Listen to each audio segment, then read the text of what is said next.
Tá todo mundo muito próximo. Na rodada passada, essa região da tabela estava muito mais achatada. A gente viu aqui, citamos que a diferença do 12º colocado para o 18º era de apenas 2 pontos, um recorde na história do Brasileirão, quando a gente pegava o recorte da 27ª rodada. Essa diferença aumentou um pouco mais agora, são 5 pontos entre o Inter e o Santos, graças aos bons resultados de Inter, Bahia e Cruzeiro, né?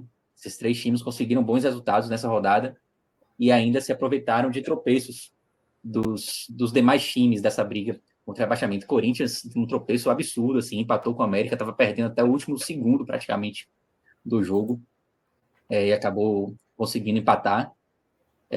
O Goiás empatou com o Cuiabá, e Vasco e Santos perderam seus jogos, né? O Vasco perdeu de 1-0 do Flamengo, o Santos levou uma cacetada, assim, memorável, 7-1 para o Inter. Uma goleada, aliás, Santos, da história, né? Igualou com aquele 7-1 do Corinthians de 2005, lembra? Que o jogo foi até isso, refeito e tal. Aquele gol lá que maior foi goleada, coisa assim. Vários jogadores fizeram gol. maior goleada sofrida pelo Santos no Campeonato Brasileiro. Nesse século, o Santos até sofreu aquele 8-0 contra o Barcelona, né, naquele amistoso, em 2013, se eu não me engano. Mas no Campeonato Brasileiro igualou, de fato, a maior goleada sofrida pelo Santos. E o Santos que vinha esboçando recuperação, é claro que a gente vai ver, daqui a pouco vai entrar um pouco mais nos demais times dessa briga, mas é um resultado que compromete demais assim a campanha do Santos, né? Porque muda o clima, o Santos tem até um jogo fácil agora. Um jogo fácil, assim, entre aspas, né? Mas vai vir combalido depois dessa derrota gigantesca, assim, né? Uma derrota que entra para a história, sem dúvida nenhuma.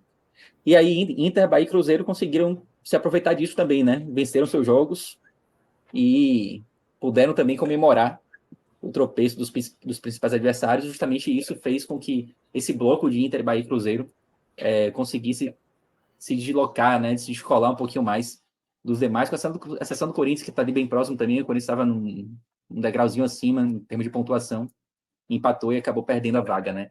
Mas, sem dúvida nenhuma, o cenário hoje do Bahia, ele é muito melhor do que o que a gente tinha algumas rodadas atrás, né? O Bahia foi para aquele jogo contra o Goiás, praticamente assim, num jogo de vida ou morte. Se o Bahia perdesse, ia ficar afundado no Z4, e aí consegue ganhar 3 jogos seguidos. Aliás, o quarto triunfo de Rogério Ceni no comando técnico do Bahia em 6 jogos. Então, uma campanha assim muito positiva de Rogério até aqui. Mudou o Bahia em termos de pontuação e, obviamente, quando você começa a ganhar jogos, você muda também o ambiente, né? Hoje o ambiente do Bahia, a relação do clube com a torcida, ela é muito melhor do que algumas rodadas atrás. E, obviamente, que isso ajuda muito, né?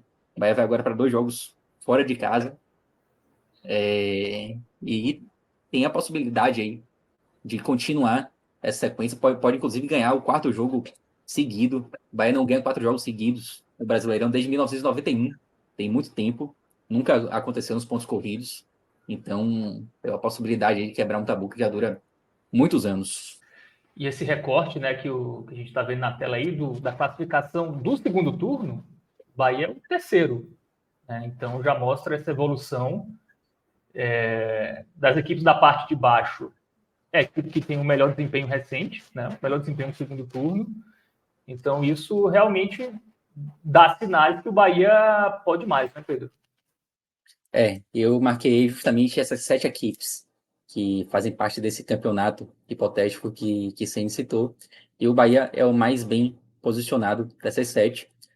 Quem vem logo após o Bahia, esse grupo é o Vasco, tem 14 pontos no retorno.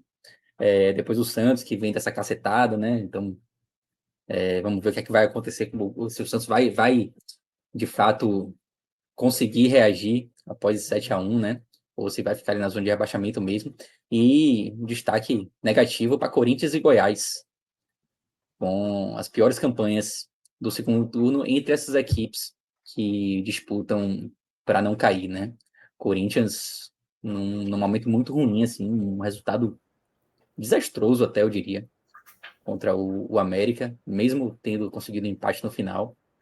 E o Goiás, que é aquele time, né, que sempre de pontinho em pontinho ali, consegue alguma coisa, mas nesse recorte do segundo turno, Tá lá embaixo. E aí eu vou até atualizar aqui com o recorte da era Rogério Ceni, né? Pegar da 23ª rodada para cá. E aí o Bahia consegue avançar ainda mais uma casinha, né? Vai para a segunda posição, somente atrás do Bragantino. Então, de fato, é uma mudança, assim, do contexto do Bahia no campeonato, desde a chegada de Rogério.